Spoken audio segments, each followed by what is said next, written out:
First and foremost, I am a poet, and philosophy came later in my life. Spirituality, poetry and philosophy were all connected to me.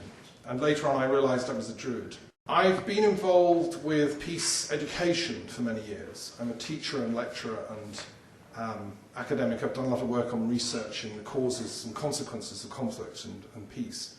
What drew me into the Druid path from some late teenage period was the realisation that the Celtic Druids were the indigenous Brahmins or yogis of this culture, these islands, Britain and Ireland, and studying and reading about them. Particularly, I admired their commitment to non-violence, their belief that through truth you can resolve conflicts.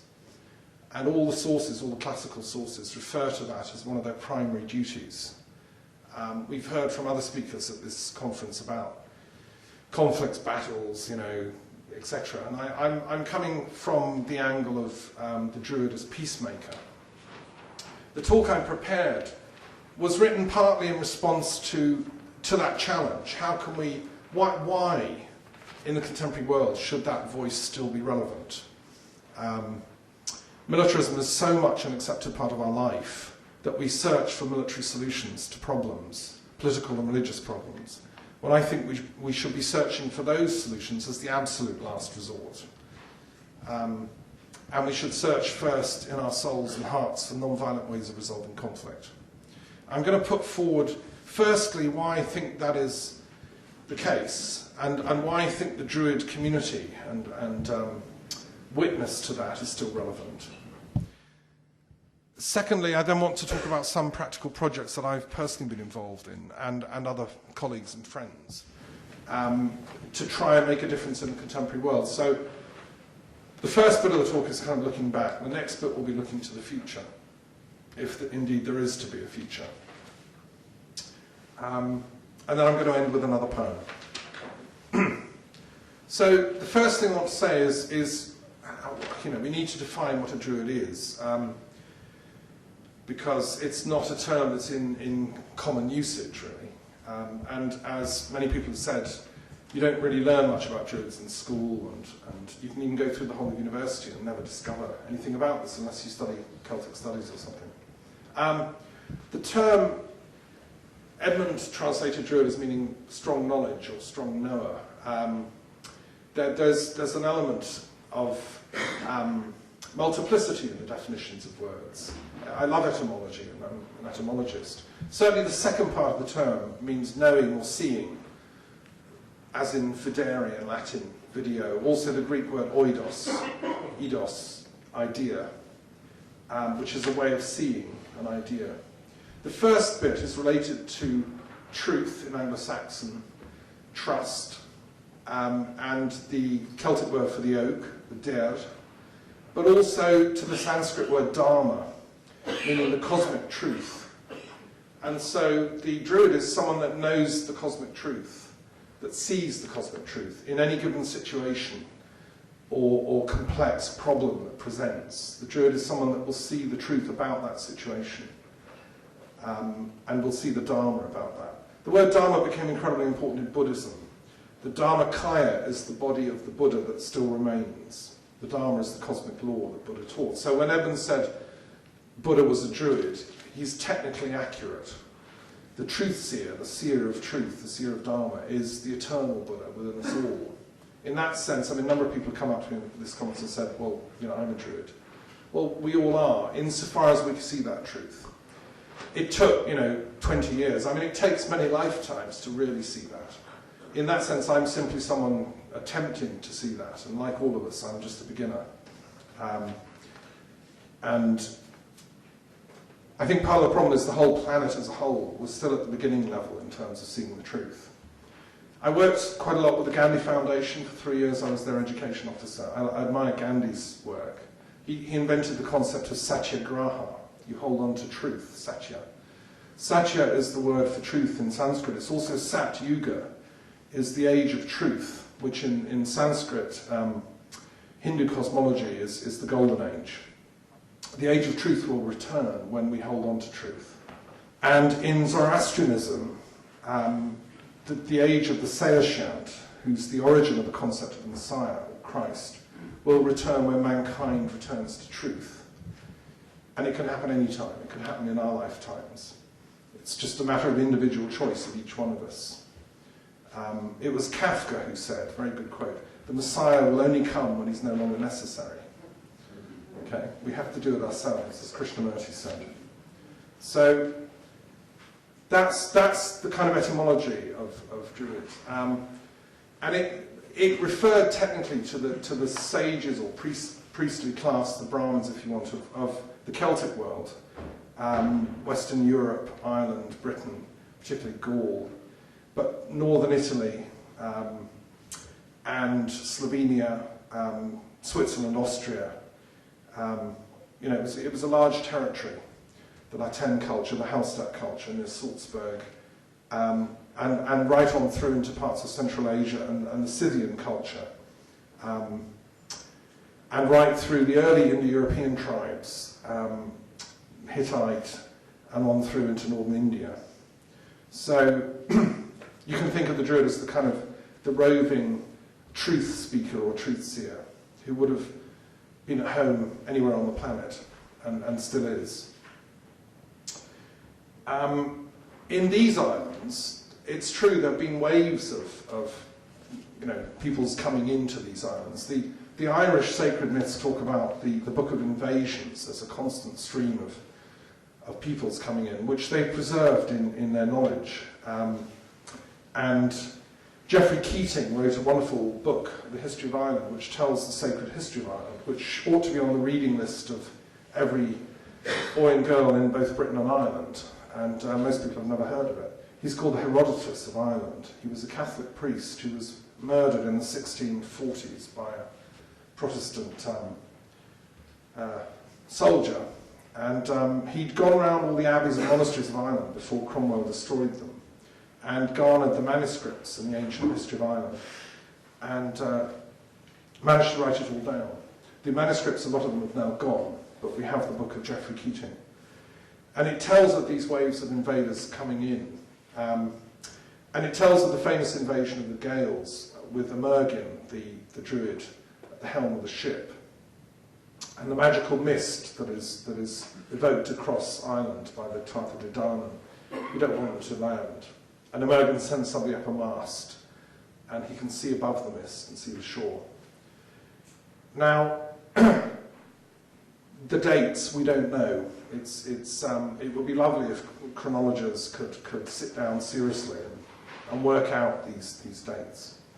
But it's a very long time ago. And what I mean by the indigenous wisdom traditions of these islands are as old as mankind's presence on these islands. We've been here a long time. I mean, I'm fascinated by ancient archaeology, prehistory. I wanted to be an archaeologist when I grew up. I just haven't had time. But I'm an amateur one and a lover of archaeology. And the date's always been pushed further back. I used to teach in Derbyshire, and Creswell Crags, there's a cave there with engravings of cave art on bone, 12,000 BC. They found rock art in the Gower, I believe, earlier than that. And I think we're talking tens of thousands of years. Britain BC by Francis Pryor goes into this. It's a very good book, Introduction to the Archaeology of the British Isles.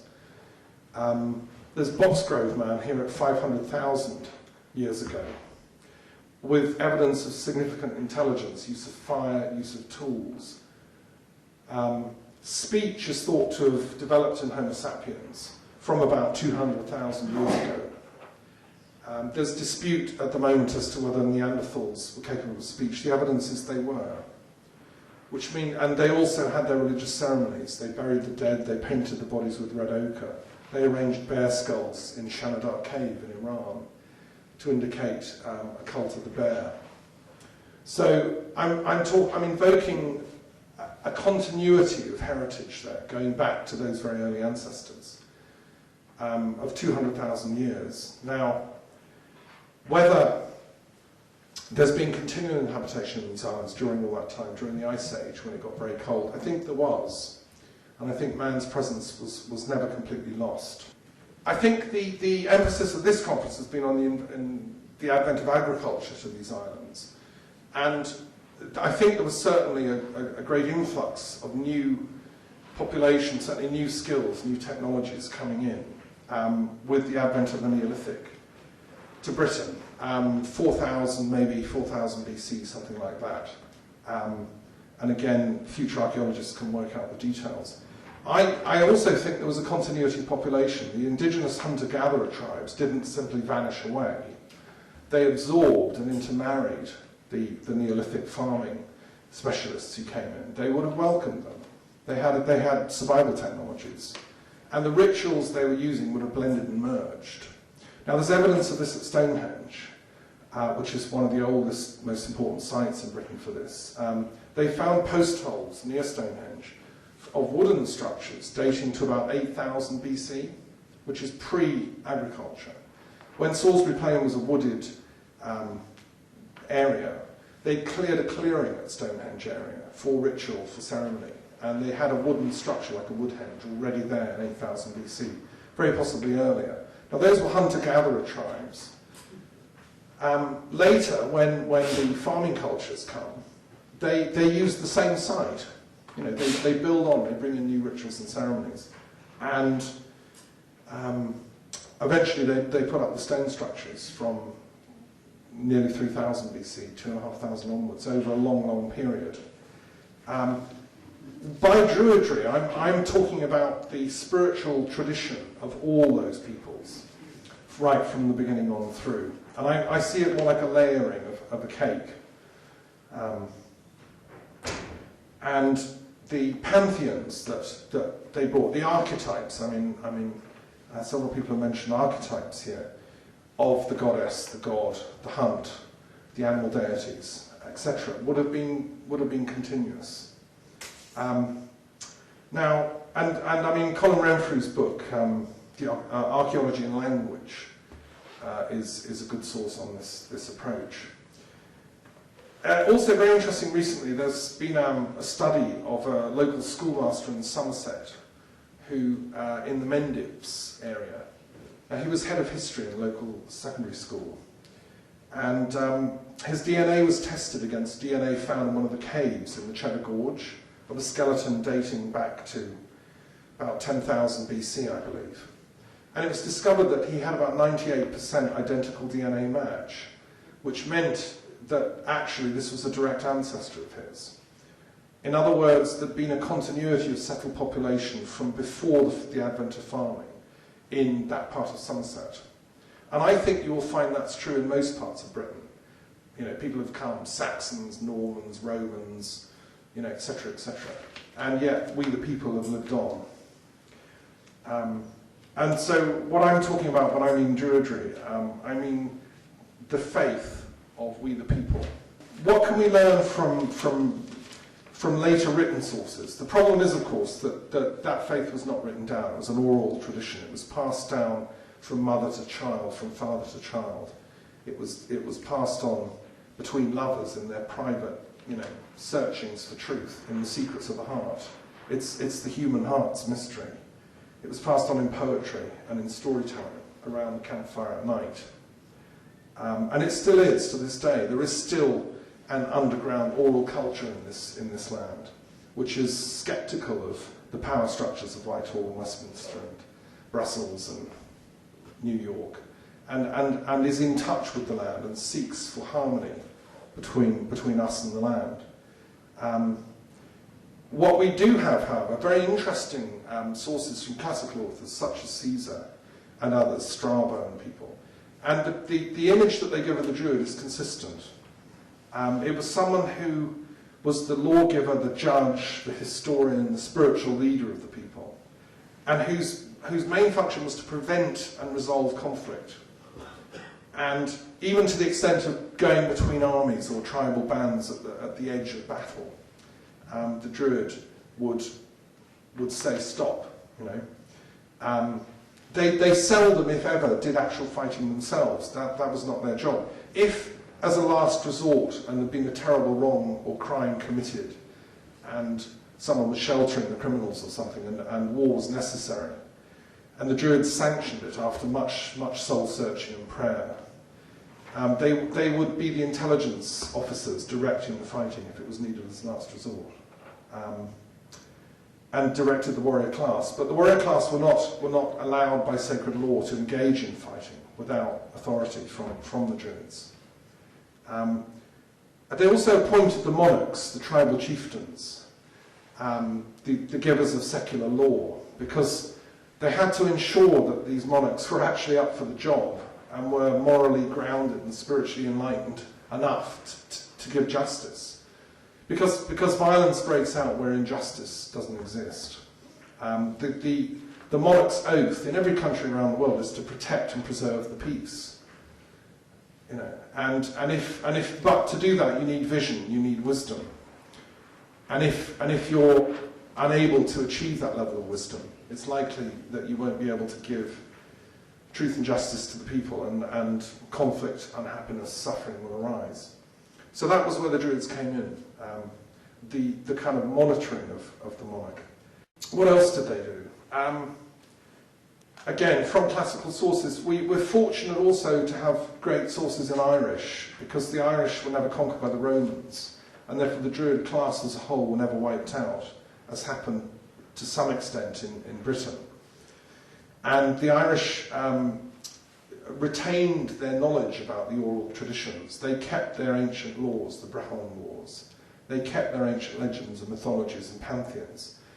The Irish Druids on the whole became Christian and accepted Christ as a Druid elder, as a teacher of wisdom from beyond the seas. Columba, who founded Iona, specifically invoked Christ as his Druid. His truth seer. I mean, what's Christ doing? He's healing. That's one of the functions Druids took to heart. They ran the hospitals, which in Ireland in those days were very, very advanced. They provided free hospital care for the aged and the sick, long before most other nations in Europe. They were prepared to talk to people in power about the nature of truth, which was another function Jesus took on. They had the prophetic gift, the gift of sight. It's not just about the future, it's not some fortune telling. It's seeing how Dharma unfolds in action. It's seeing the likely consequences of actions. And being able to give advice, be you a king or a commoner, to say, if you take that course of action, you will likely X. You know, that's the prophetic vision or function of the Druid. And so and finally, and most importantly, they saw in Christ the teacher of non-violence. All his beatitudes, what's come down of his sermons, particularly from his Gnostic sayings that have come down and being now rediscovered, is the notion that conflict is always a manifestation of some internal trouble in the force, if you want. If we can resolve it at the spiritual level, metaphysically, if we can heal the illusion of separation that lies at the root of conflict within ourselves, each of us has the secret of world peace in our hearts. If we develop our mind power, our soul power, our heart, enough to find that inner peace within ourselves, and then radiate it, using visualization exercises, if you want, to troubled regions, and resonate with other people who are doing similar work, we could get peace like next week, you know, back on the planet. If we had a media and a political system that was friendly to this message. Unfortunately, it seems to be wisdom resistant to some extent. We can talk about why that is later and what we can do about it. What else did the Druids do? Well, we know that they did storytelling, the legends, the myths. They were carried orally. The bards told their stories in music. And I think they're also responsible for let's say, the religious functions, the ceremonies, the rituals, the marriages, the weddings, the parties. And so it was an important role. Now, Celtic tribal society was structured similarly to India, that the Brahmin class, the Druids, didn't fight, as I said, and were devoted to spiritual knowledge, vidya. in Sanskrit, which comes from exactly the same root as Druid, the Vedas. And so their work as peacemakers was absolutely paramount. In fact, in Indian spirituality, so one of the other sources we can go and see what Druids are up to is by looking at India. Okay. One thing we know from study of Indian philosophy is that you can't actually study with a yogi, an advanced yoga teacher, or a teacher of Indian philosophy, unless you do make a commitment to peace, unless you take ahimsa. It's one of the path's preconditions to follow the higher mysteries. I mean, the reason is obvious, that if you're a very violent, aggressive kind of person who's constantly misusing knowledge for personal gain and war-making and so on, well, the more power you get, the more knowledge. I mean, as Francis Bacon said, knowledge is power. So if you're given too much knowledge, you can become a sort of Hitler figure. I would say Hitler's an example. He was a military corporal who stumbled on some kind of fragments of pseudo-esoteric knowledge and jumbled them together, and you know, the people who should have been checking that kind of person weren't there. And unfortunately, there's still too many of them around the planet.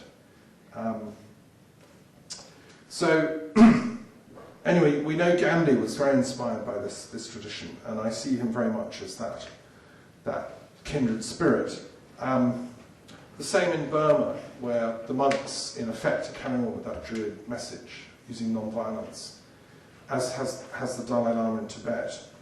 Another clue as to the function of the Druid was in the revival in the 1700s with Yola Muganuk in the Romantic period, when Yolo is always talking about the Druid's role as peacemaker. And he invented the ceremonies they use at the Welsh Gorsedd, where they invoke Hedwch, peace. Is it present? They bring the sword out, but then sheathe it. I was bequeathed the peace sword of Albion. I have this amazing sword at home, which I can use for ceremony, which has got the words for peace in every single language engraved on it. It was a Millennium sword made for the year 2000, one of a few. And because I'm the peace officer of the British Council of Druids, it was given to my care. If anyone else wants to help with the work, you know, I'd like to bequeath it someday to a worthy successor. Another thing to say is that there are other pagan paths which are important, and the Wiccan path, the runic path, the ancient Greek or ancient Egyptian, or the shamanic tradition, or the American Indian, or the goddess paths, or just, you know, there are many words, and many wise people have walked those paths over many years. I've studied them myself for many years and met practitioners, and I can guarantee you that at the heart of all of them is the love of peace and the love of wisdom, the two functions. The runic deity Odin is one who prefers to use wisdom to resolve difficult problems, and hence the runes. And I think that the voice of the pagan community is often neglected and not heard. I founded, one of the projects I founded was a thing called the Pagan Academic Network, which is an attempt by scholars like Ronald Hutton, but you know, we need a whole new generation of Ronald Huttons who are looking, researching into these areas of knowledge. They've been too often excluded from academic institutions. Now that's ironic, given that academia itself was a development of paganism. In the ancient Greek schools of Pythagoras and then Plato, who founded the first academy, they were dedicated to the 9 muses, who were the goddesses of inspiration and inspired learning. And the first academy in Athens was literally a religious society dedicated to the worship of the 9 muses. And Plato, as a philosopher, was seeking for the unity within the multiplicity. You know, the one, to hen in Greek, behind the diversity, in order to harmonize between all the fields of knowledge that we become interested in and our core commitment to being itself. His pupil Aristotle carried that on with his metaphysics, which is defined as the study of being, and yet all the different knowledge fields that Aristotle developed. Now that is a sacred work the work of knowledge, the work of philosophy. And so, of course, it's under the inspiration of the goddess herself in her different guises. The ninefold muse is the triple goddess, triplified, if you want. Now, the Greeks and the Celts got on extremely well. Abaris was a friend of Pythagoras, a Celtic seer. The Hyperborean peoples, these islands, had a great temple to Apollo, said the Greeks. And Apollo was one of their most important deities. He was the god of healing, music, prophecy. Does that sound familiar? You know, why would they call Stonehenge a temple of Apollo? Well, Apollo is Bel, just a different pronunciation of the name. And so the priests of Apollo were the Greek Druids, if you want. And there's a wonderful resurgence of knowledge about Apollo actually going on in Greece at the moment. They're reclaiming the right to worship in their own sacred sites at Delphi and places. If anyone wants details, I'm in touch with them. You see, the problem with the religions, we've got the earlier, informal, non-writable down religions, the religion of the heart. What in Islam is called the source of the mother of the book, the al-Kitab, the mother of all the books, right?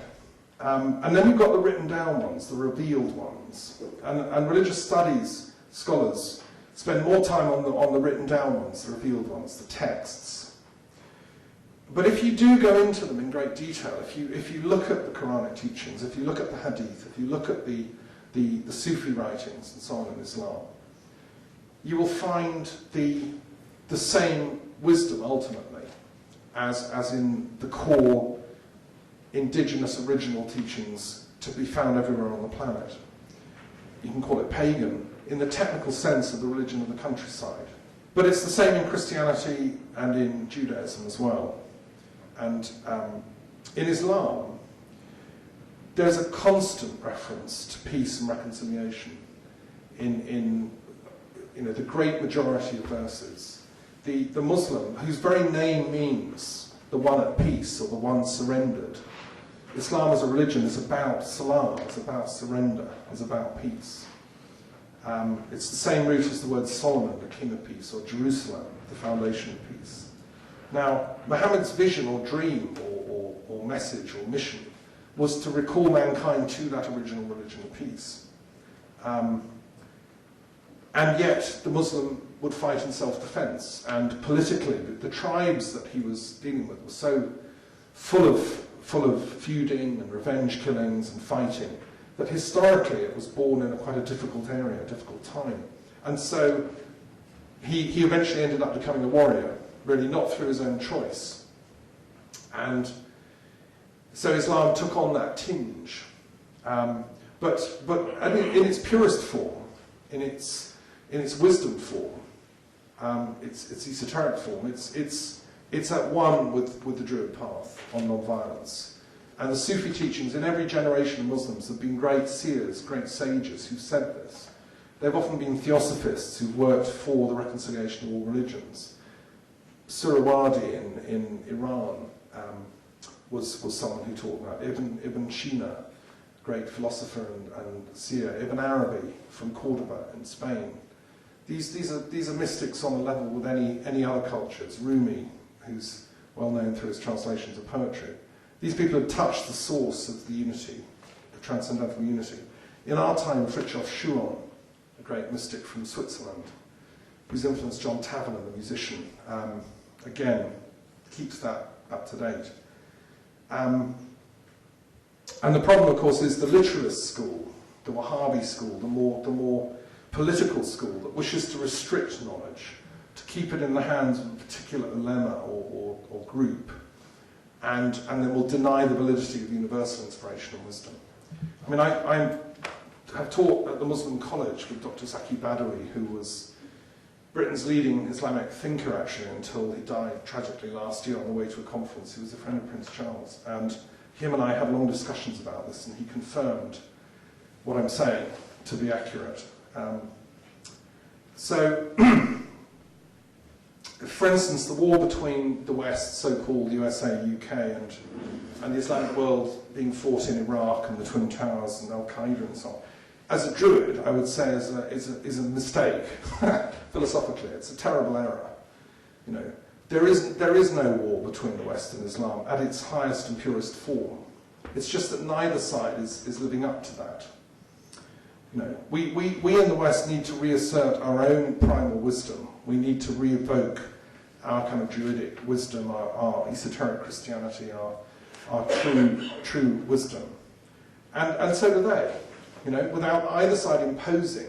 We should be having this, I'd love to make a pledge that we should have this conference in Baghdad a few years from now, in a Baghdad at peace, being welcomed in by the Sufi sages of that region. Hospitably, they love, the stranger, the Islamic law on guests. They would treat us like kings, But we shouldn't have gone in with an army, that's my view. They should have sent a couple of druids to sort it out. It's much cheaper, and it's completely disastrous. And what really upsets me about our country and the way it's been mismanaged for the last few years is I think some very incompetent people with lack of vision have seized the reins of power. And I think they're illegitimate. And I don't think that, their capacity to see the intelligent or wise solution to problems is in the foremost of their mind. I think they're not spirit-led, I think they're deluded. And I think the same is true of the USA, tragically. But I say that as an absolute patriot, as a Canadian, as someone devoted to both Britain, America and Canada and, the project of our nation. But I think it's being squandered, and so I would just urge that wisdom be given a greater place in decision-making. So one thing I have done, and I'm working on, is a Truth and Reconciliation Commission for Britain and Ireland. This is an example of conflict, homegrown in these islands. I'm quarter Irish. I sit on the board of governors of an Irish university based in Dublin called the Saral Scoil na hÉireann, which is bilingual. Have a great love and knowledge of Irish legend, mythology, history. I think the Irish people have suffered enormously over the centuries. They're a fascinating culture. I think our education system is daft in that we don't ever learn any Irish history in this country.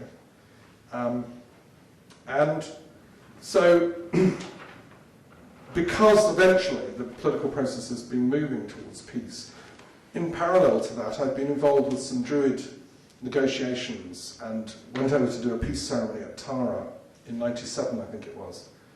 And the Archdruid of Ireland said to me in private afterwards, he said, "That was an amazing ceremony. Thank you for coming." 2 weeks later, the IRA declared ceasefire, and he said that several of the people that were there for the Irish Druids were involved with the IRA, and just felt, "Oh God, we really will make peace now," because they're even sending Druids over, to talk peace to us. So, and since then, obviously, the May the 8th agreement and so on, it's been developing. And so this Truth and Reconciliation Commission for Britain and Ireland is like a next stage. We've had a meeting in Holyhead and Anglesey, or Innismore, last year, and one in Dublin this year. And it's a forum for people to discuss their experiences during the time of troubles. Hopefully historically, hopefully that's all finished. But there's still a lot of emotional healing needed. So if anyone knows anyone with Irish connections, or who's been a soldier over there, or suffered in some way, you can come to the next meeting, which is going to be in Belfast in July this coming year, 2008. I want to just mention the links between Druidry and the Jewish faith, Judaism. I've been a student of the Kabbalah for many years and find it fascinating. And when I first came upon it, it felt like coming home. The meaning of the Bible text becomes plain only if you study it through the lens of the Kabbalah, which is partly a linguistic analysis of the terminology, but it's more than that. It's a topology of ideas that make sense of the Torah. And the Zohar, written down in medieval Spain, dates from oral traditions. So the Kabbalah is the Druidry within Judaism. It's the hidden oral tradition that predates the written text. It goes back to Abraham. Abraham was a transmitter of the Kabbalah. That was the wisdom he shared with his closest friends and fellow seekers of truth. It goes back into the ancient Middle Eastern world, predating Abraham. And with the tree of life that you're all familiar with, and the Sephiroth, the 10 Sephiroth, that measure the spiritual soul's journey through incarnations. Also different epochs of history. Isaac Luria, a great Kabbalist, explained that Sephiroth also refer to cultural epochs, as Hegel and other philosophers of history have argued. And Ken Wilber's also kind of talked about that, how different epochs represent different aspects of the manifestation of soul in history. But also at the microcosmic level, it's a symbol of our own body. We are the tree of life. Malkut, Taketa. We embody that. And it's interesting, isn't it? They call it the tree of life. What is the most sacred thing to the Druids? What is the most holy symbol? It's the tree. So to me, the tree of life is the lost. It's part of the lost teachings of Druidry itself. And one has to really admire the ability of the Jewish Hasidic and Kabbalistic transmissions to survive even the Holocaust and keep that flame alive. There were more Kabbalists in Poland, the land of Baal Shem Tov, than any other country, and it's always so tragic that for some reason the Germans decided to invade there. I've been to Auschwitz, and it originally began as an extermination camp for Polish officers, a lot of whom were Jewish, so they thought, well, we'll just kill them all here. Ridiculous, but you can't kill the spirit. The spirit lives on, and what I'm doing next year is what my institute is doing next year, and hopefully some of you might want to get involved, is we're trying to launch a Truth and Reconciliation Commission for the Middle East. It's going to be a big one, this. Because I believe as profoundly as a philosopher and a Druid that these wars in the Middle East are totally in error. They're a waste of time and effort. People are getting hurt. Women and children are seriously getting hurt at the moment, and it's time to stop. And all the men. The only reason we should ever be warriors is to protect the women and children, as a last resort. Well, we're not doing that because we're actually damaging, destroying the very social structures that enable civilized life to take place. And it has to be universally applied, the women and children of Israel, of Palestine, of Lebanon, of Iraq, of Afghanistan. That's who the work of the Truth and Reconciliation Commission for the Middle East is addressing. I will invite Tony Blair because he is partly responsible for the mess, and also because he has some technical role trying to bring peace between Israel and Palestine, and he has £400,000 a year budget to do with that with. The hope for peace at the end of World War I was that the world could now live in peace, and that little nations could live in peace from their neighbours. It's still an unfinished project. But certainly Jerusalem, the image of Jerusalem, the city of peace, Shalom.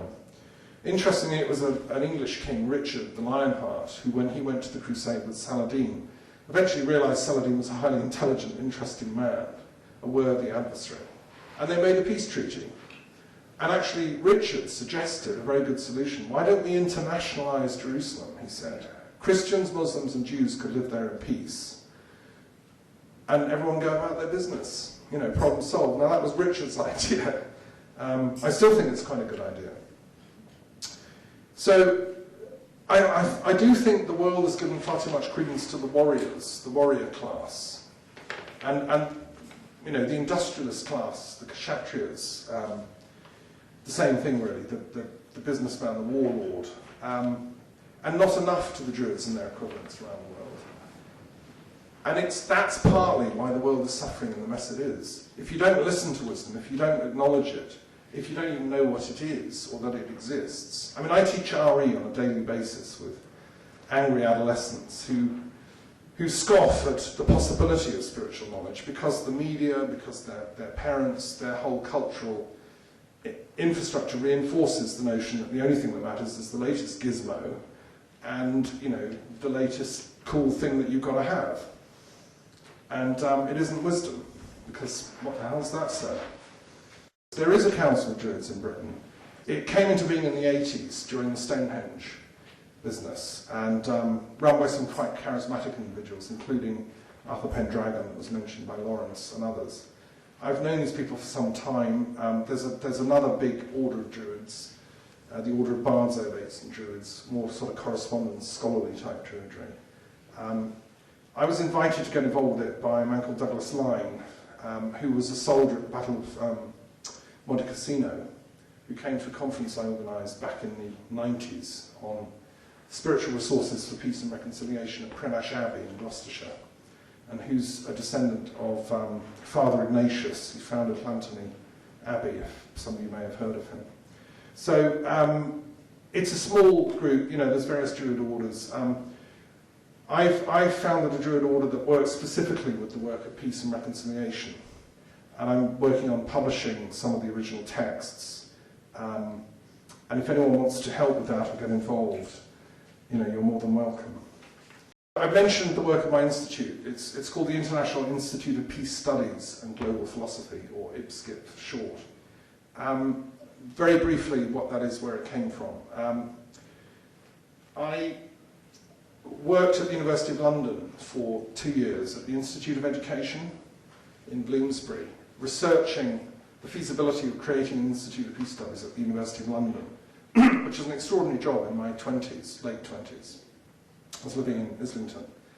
And it took me travelling around the world to visit academics and visit institutes that deal with peace and conflict resolution. I went to Sweden, Denmark, Norway, France, Poland, Spain, Italy, America, Russia, India. Everywhere asking, you know, what is peace? How do you teach it? Do you have a department in your university? And kept an archive, which I've still got, of tape-recorded interviews and notations and so on, in the view that we should have one in Britain, we should have one in London, we should have one in our capital city. An institute, an academic degree-granting institute, devoted to study of peace. We have colleges of war studies coming out of our ears, you know. We have, you can study anything else. No, I think we should be able to study peace. I'm still waiting for the offer of the chair at the university for that, and the funding. And of course, we didn't get the funding because the constraints on academic funding are so tightly controlled by research grants, foundations, and so on that in the Anglo-Saxon world it was quite difficult to advance that project. But what I've done is develop it anyway as a kind of an energy of goodwill, you know, rather than a huge building in Bloomsbury with, you know, hundreds of rooms. It's a cottage in Wales with a vast library and archive, and members scattered throughout the world. So it's an international institute, and it deals with the philosophical and spiritual aspects of conflict prevention and conflict resolution. And you know, we have a website, we have a membership scattered throughout the world, we have representation at the UN. I've spoken twice in the headquarters there on peace studies. I've lectured, as I said, at the University of Oxford on this topic. And I think that every university in Britain, indeed throughout the world, should have a department of peace studies. I can't think of anything more important to be doing with our young minds researching. One of the subjects they research is the role of religion and conflict and war. And we need a whole generation of people doing their PhDs on these complex topics. So I live in hope. But meanwhile, being, you know, getting on and being impatient, I thought, well, maybe it's not going to happen. Maybe there's something inbuilt in the very structure of academia. Maybe these universities, which are after all quite new things, started in the medieval times, and Abelard founded the University in Paris and what happened to him. Maybe there's something kind of structurally that they can't think new thoughts, and we can't wait for them to kind of wake up to this. And I worked at the UN in a thing called the International Association of University Presidents, which is the body of leaders of universities around the world. They know at that level how important this work is. So when you get down to the sort of middle managers that run departments and the accountants, they don't like it, you see. So I thought, well, to hell with it, let's found our own university.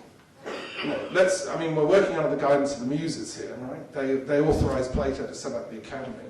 We need a university, let's set it up. So the Global Green University came into being, which is an alternative university, which provides a complementary route for students who don't want to go down the official academic route, but actually want to go to the genuine academic route, the heart of the muses, the heart of true knowledge for its own sake, who want to do real research, into maybe an area that may be sensitive, that conventional academia wouldn't look at, like peace and conflict, like global environmental problems. So that's a network that exists and that is at your service. If anyone wants to get involved in research, it's a research-only university at this time. Another project I'll mention briefly is, I've already sort of hinted at, the Multi-Faith and Multicultural Mediation Service, or MMS as it's called. This is the only body that I know of trained mediators from different faith communities, which is prepared to intervene and assist secular authorities in resolving conflicts. Now, I wrote, on behalf of the MMS to NATO before they started bombing Serbia, suggesting we could talk this through after the Rambouillet talks failed. I wrote before the Iraq invasion started, again offering mediation. And there have been a stream of about 20 cases or more between different religious groups, and also conflicts within religions will also address. That's an interesting work. If any of you are interested in mediation specifically, you can get in touch.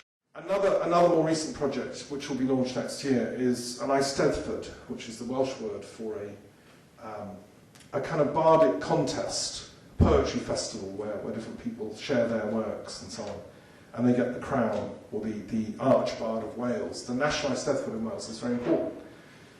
And I think we need one at Stonehenge, because it's such an important symbolic place, and 20,000 people are drawn there at the summer solstice every year. But they stay up all night, it gets cold, they drink too many beers, then they go home and, sleep it off. And I thought, wouldn't it be lovely to have an Eisteddfod the next day, somewhere like Amesbury, in a warm hotel, with genuine poets, genuine bards, genuine storytellers, rekindling the fire of the muses, if you want.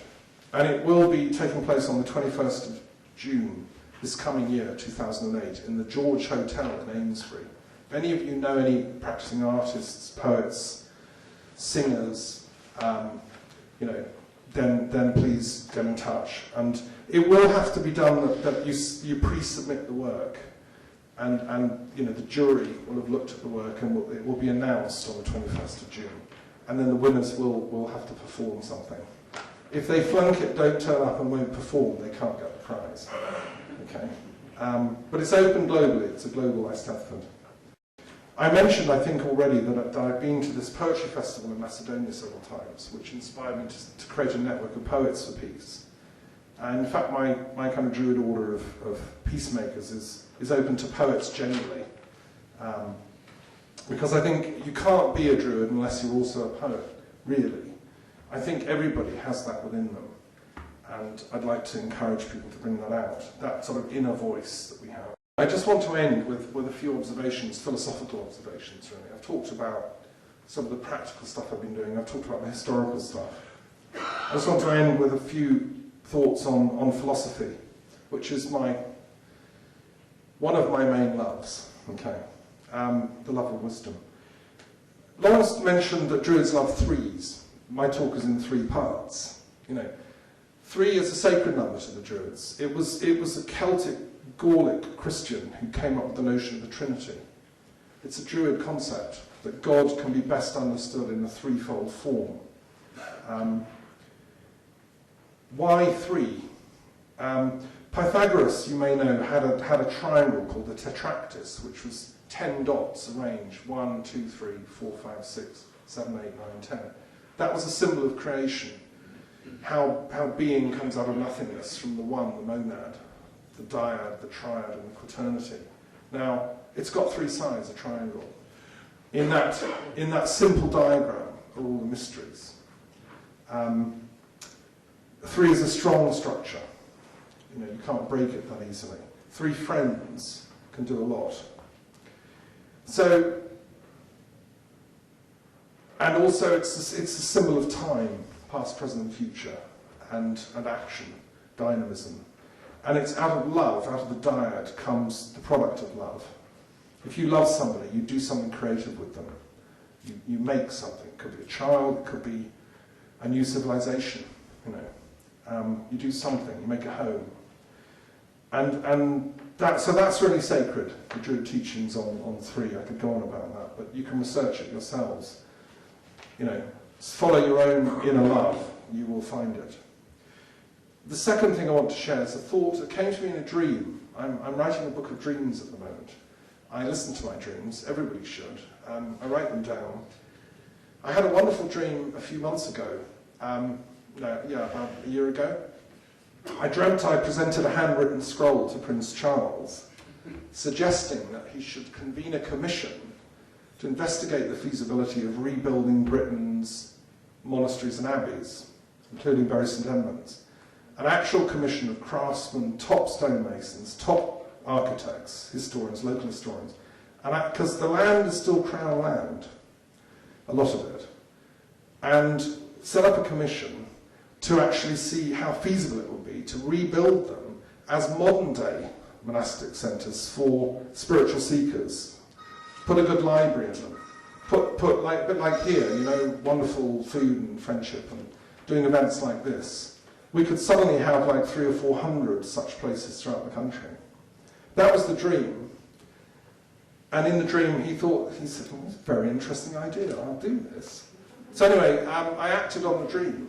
And I got a friend who's a calligrapher to write out a scroll, and we sent it to him. And so that's been on his desk for a few months. And he wrote back a very nice letter saying, very good idea, you know, I'll give it some thought. So that's the power of dreams, you know. Vision it, do it. I'd love to see that come true. I had another dream when I wrote a book on Druid metaphysics, which was published at a book launch in Shrewsbury. And King Arthur, our mutual friend, was talking. Anyway, the book was called Paradoxical Simultaneity. And it had one of those wonderful things from New Grange, the spirals on the cover. And of course I haven't had time to write it yet, but I know what it says. And paradoxical simultaneity is the metaphysics underlying Druidry. It's kind of the quantum connectedness of everything. It's the fact that what I do, what I vision, what I dream impacts. That my thought and my reality are interconnected with yours. That love interconnects us in a harmony. That, you know, it's close to what Jung meant by synchronicity. It's the same concept. But actually exploring that metaphysically, what is it, how does it work? The gods themselves are implicit in our destinies, and they seek our well-being. They are themselves male and female, many and one. They're paradoxical. They're simultaneous. Yeah? Everything, eternity's going on right now.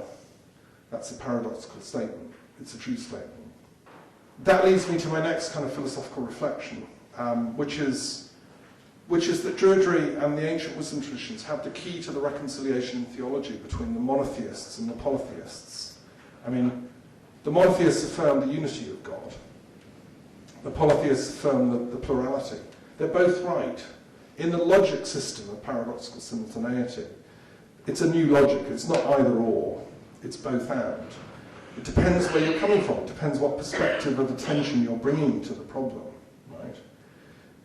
Of course it's a unity. In Pythagoras' diagram, the tetractys, there's the monad. Of course it's a unity.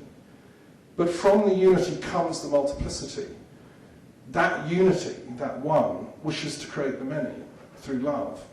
And so it's both and. So it is God and Goddess, jointly manifested from the primal one, which is beyond, into the world of form. And the secret of peace is, it seems to me, in reverencing that connectedness. Many religions overemphasize the one at the expense of the many. You know, they become fanatical. There's only one. That's an idol. Smash it. You're a pagan. Kill you. Some traditions overemphasize the many and forget the one. And I would say that the cleverness of modern science is an example of the Babel technologies of the many. We're really clever. We know everything. There's, you know, the kind of atheist mentality which denies the one that connects us all is very disrespectful of religion and destructive. And that's kind of equally as dangerous. In the Druid path, you need science and spirituality, and you connect it through this paradoxical logic of the one and the many in harmony. And that leads me to my next point, which is the importance of science and the scientific revolution. I mean, I'm a great lover of the history of science. I taught for the University of Oxford on the history of medicine in relation to religious histories. And the history of science generally, and the history of maths. You know, mankind needs science. We need, you know, knowledge to solve the problems on the planet. But I think that the current philosophy of science is impoverished to some extent. And I think there's whole new breakthrough fields waiting in terms of scientific research and discovery and invention. Somebody mentioned Tesla, I think, earlier in the symposium. You know, theories of cosmology, I think there's tremendous work to be done in physics and alternative physics and research into sustainable cosmologies. So that's partly what the Green University is about. It's about exploring alternative energy sources and getting the creative scientists of the planet to work together for the common good and the global good, rather than their private you know, company interests or whatever. Finally, I would just want to mention lastly the question of language. One of the issues affecting the planet is we all speak different languages. I'm communicating to you in a language there are many people on the planet wouldn't understand or would have expressed it all differently. This has always perplexed me as a philosopher of language, inspired by people like Reconciling and others to think through the meaning of words. What are words? Where do they come from? Why are they different? Why are there different words for God? Why are there different words for truth? Why are there so many rows and arguments about language? So, over the last 10 years, amongst everything else, I've been researching a dictionary of philosophical terminology in all different languages. I thought this would be a fun thing, and I published it last year. It's a very slim volume because it's very small print. But what basically is in here is Hebrew, Chinese, Tibetan, Frisian, French, German, Dutch, ancient Egyptian, Cree, Czech, Cherokee, Chinese, you know, the whole lot.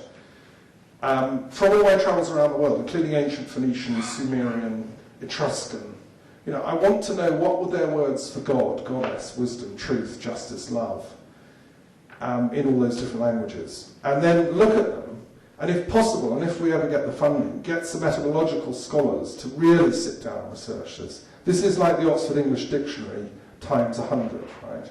Maybe it'll take 100 years to do it properly, but it's got to be done someday. When the bombs stop, when the guns stop, we can sit down, we can compare the Arabic words for God, you know, with the Sumerian, with the Gaelic, with the Welsh. They're all in here. And we can begin to realise that we've all been talking bits of the same big language, you know? I mean, in my ideal school, kids would learn a lot of this stuff. You know, there's the Latin here and the Greek and stuff. And often the language roots go back to similar etymologies. And I've got various theories about etymology that explain that, to do with what I call psychoetymology. And I've published various things on that if anyone's interested. But you can get the book, it's published, it's online. If you just Google on my name, it comes up. Anyway, that's my offering. And I discovered, long after I'd started this work, I was given the Peace Sword of Britain with all these different languages on. People that gave me that didn't know I'd done the dictionary. Okay. And secondly, I discovered, when I went to Ireland and spoke to Irish Druid scholars, they pointed out that Phineas Farsave, who's the ancestor of the Gaels, by tradition, reported in Keating's work, was in the plain of Shinar, just before Babel, passing through from Scythia on his way to Egypt. And, quote unquote, he founded a language school to preserve the knowledge of the language before Babel. Now that's really interesting. And in the Druid colleges, the teaching was they preserved that knowledge. They preserved the language, the original language, before Babel. Now, of course, it can't be written down. It's in the heart. It's the core sounds. It's the mantra. It's the spiritual power behind each word. Okay? And so that's why the Druids work with chants and the Arwen and so on. So anyway, those are a few little offerings that I've been working on. If anyone wants details, see me after, get in touch. If you look up my website, it's just educationaid.net. You'll find a lot of this stuff on there.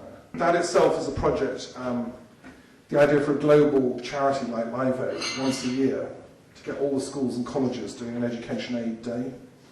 They'd come off curriculum, do a day's fundraising, and give it to education.